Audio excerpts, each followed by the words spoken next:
I didn't know what to expect as a first-year superintendent, and I came directly from being a high school principal. And so looking at taking care of the kids of our community from kindergarten to 12th grade was kind of an adjustment for me. Transition of my family moving to the small communities of Belton and Honey Path has been wonderful. I could not have imagined how graciously the community has wrapped their arms around us. For example, I bet my little first grader she has spent the night at more friends' house this year than my entire children put together have their entire life. I mean, it is such a friendly and warm community. There's a little dance studio that my little girl goes to. I've got a sophomore at BHP. She's part of the cheer program. My little middle schoolers playing football at Belton Middle School. It's just wonderful. The teachers here are the hardest working, most loving teachers I've ever worked with in our life. If we got a child Friday morning that we realize he's got holes in his shoes, when he gets on that bus the end of the day Friday, he's got 2 pairs of shoes, new clothes, and they've got groceries for the whole weekend. And we do that every day. Just the teachers wrapping their arms around our kids are wonderful. As a district, I think when we went through COVID, it was very important for our community to, as much as we could, keep our kids in school. That was just important to our community, so we were able to do that last year. At the beginning of the semester, there was, COVID was still,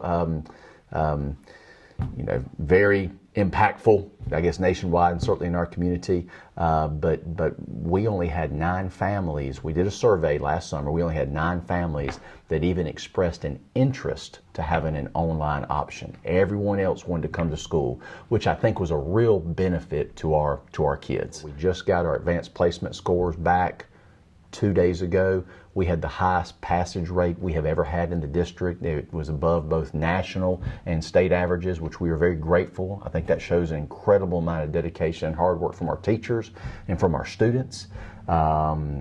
We had very little turnover during this hiring season, which we're very grateful for, and I think that really shows just the way that our principals are loving on their teachers and just creating an atmosphere where the teachers can do what they need to do for our kids. A large percentage of our teachers are graduates from BHP. I think that gives you a special type of loyalty you can't generate with any other a plan or approach, or it just gives you a special type of loyalty. So they love their district. They're all in with their district. I think that you've got relationships already embedded when that teacher's looking at their students, because they either go to church with a lot of those children. They're either in the youth program or Sunday school teachers of the children. They're coaches in the in the recreational leagues, and so it just gives you a special connection with your people that you probably don't have in a larger or a more transient community, which is very special. And we're growing also. We had my children, they all play in the rec league. We had so many basketball teams in our rec league here at Honey Path in Belton that we did not have enough gym space in our churches or our recreational center to hold them. So we had to have multiple games every night. And so most of the growth is coming from young family with children. Last year we had 3,800 students. There will be a slight uptick this year. Probably what our communities are waiting on are for housing to become available for those new families. When a house comes available, it is snatched up in a second. There's just not enough inventory to meet the needs of the folks who want to move here. And so I'm kind of grateful for that very slow growth, because it allows you to keep that family feel as opposed to just an explosive growth, which makes it a little bit more challenging. Our FFA program, which is a big part of our school district, we had multiple state and national winners. We're actually sending 6 teams to the national competition in November in Indianapolis.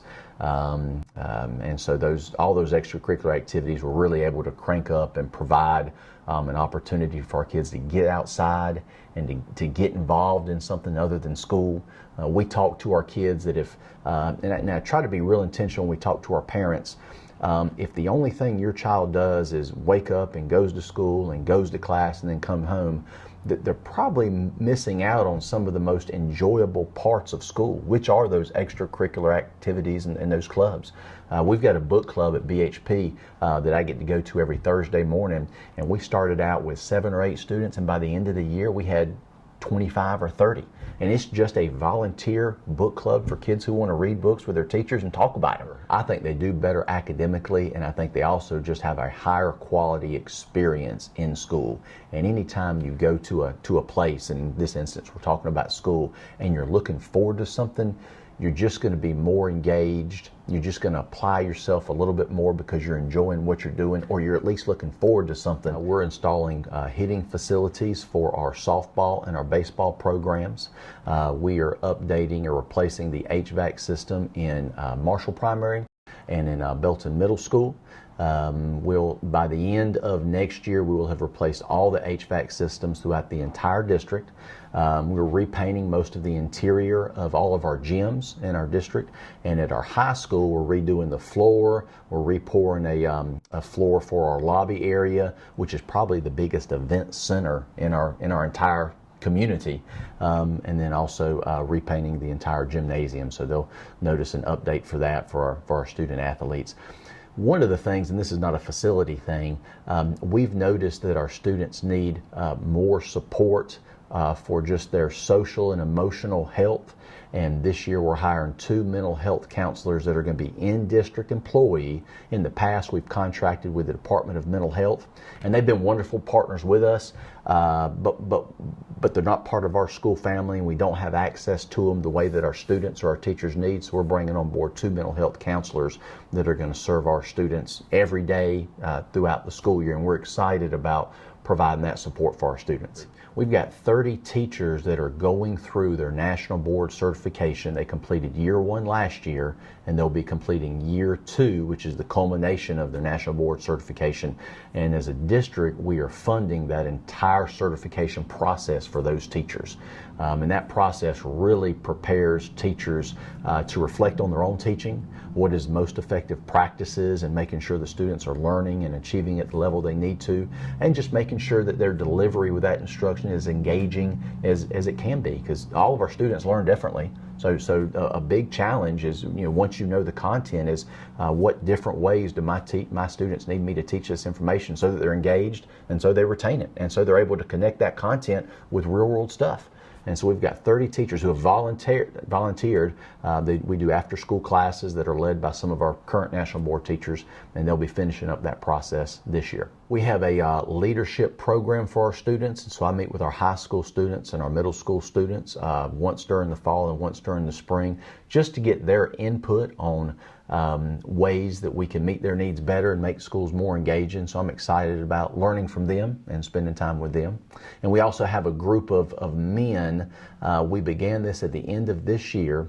They're going to be meeting with our after-school middle school students beginning in August, and just doing some relationship building and a mentor program. And these are just men from the community that met with me and just really wanted to be a part of something that helps our young people to learn how to be productive and caring and compassionate adults. We'll be doing that with all of our middle school after school programs this year, and we're really excited about that. The Anderson County Technology Center that we share with Anderson School District 1, that is an incredible resource, and we're starting this year having all sophomores, juniors, and seniors go through that program. The goal is having them certified in some career tech certification program, just based on what their interests are. But it has just exploded. The welding program has grown. The construction program has grown.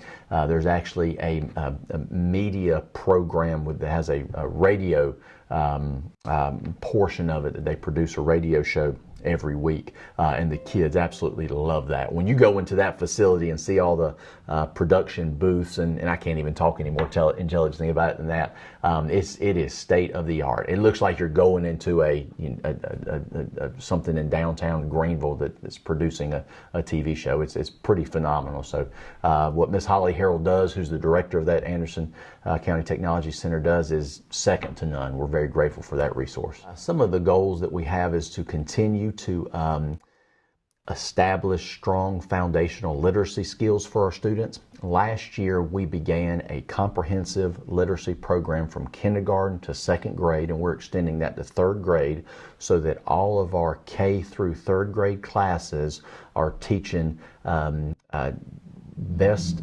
literacy strategies, because we believe that is a foundational skill for our students.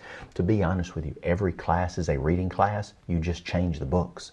And so having strong literacy skills with our students is most important with us. We're also having this summer, it actually starts next week, 27 of our teachers going through Orton Gillingham training, which is an instructional approach that uses multi-discipline strategies to teach content to teachers, so some to students. So some students are auditory learners, some are kinesthetic learners, some are visual learners. So that training equips our teachers to be able to meet those kids where they are. And we have 27 teachers that have signed up for that that'll be throughout our district to meet the needs of those students. So it's really important to our board that regardless of what type of learner is in our classroom, we can meet their needs, we can engage them, we can show them how what they're learning in class really does apply to the real world, and hopefully that child enjoys it. We started a new website last year, and it has the capacity to send out text messages, phone calls, and emails to all of our parents. Those are tools we have not had in the past. Every Friday, all of our schools and each teacher will send their parents an email. We started that last year as well, and we've noticed our parents are very appreciative every week, just getting an update of this is what we did this week in our classroom, just to let you know. These are some of the things your children will be taking home over the weekend, and this is what they can look forward to next week. There's no secret about communication. To be a good communicating district, you just do it a whole lot. And so it's important that our parents and our community knows what's going on in our schools, and that's kind of the approach that we take with it. And as a father of 6 in the district in all different places, I guess you see a lot of that coming home and making sure they're getting the communication is pretty clear. Yes, sir. I married way up, and so my wife is much smarter and well organized than I. But I think it's a blessing having your children in all areas of the school, because anytime I meet with a parent who I'm partnering with them they're having some challenges in the school. I know what it's like to have an elementary child and a middle schooler and a high schooler and a post-high schooler. So I think it helps me to be very sympathetic and realize that, we may not be able to fix it, but we're in it together, and I'll listen to you, and if I can help you any way, I will. And if I can't, I'll tell you that too. Most people are pretty receptive to that. Nobody expects you to have all the answers. They just want you to care about their child and do your dead level best for them. In our district, most of our facilities are a combination of a 1950s building, a 1980s building, and we have some early 2000 buildings. So in the next couple of years, we'll have some facility challenges in funding those. We've been very blessed over the last several years to have benefited from a 1-cent sales tax, a referendum that was passed several years ago. That'll run out in 2028. If you look at our schools, every single school has benefited immensely from that sales tax. And so as we draw closer to 2028, I'll make sure I do a good job of communicating that to our community. That sales tax is collected countywide, so that's not a burden exclusively on our Anderson 2 families. We benefit from all of the gas stations that people stop at from North Carolina and Georgia as they go to Clemson. We benefit from all the events and all the summer events that happen in Anderson County. We get a portion of those 1 cent sales tax purchases, and so that has been absolutely critical to providing classrooms that are conducive for students learning, to providing resources for all of our extracurricular clubs. Those funds are being used to build an FFA barn for our students this summer, to build the 2 hitting facilities for our students. Those resources are used to paint the inside of our building. Those resources are used to replace all of our HVAC systems. So it's very critical that we continue that after 2028, and I'll make sure to do my best to communicate that to our community. And I'm sure you encourage all the parents to get to know their teachers, and if they have any other issues, they can contact you or contact your office, or what? Absolutely. We encourage the teacher is going to be able to help them the most. And every Friday, they're going to receive an email from that teacher. And part of that, in addition to just sharing information, is to make it very easy for our parents to reach out to their teachers and express any concerns or just any help they need. And of course, I'm always very excited to meet with our parents if there's anything I can help them with.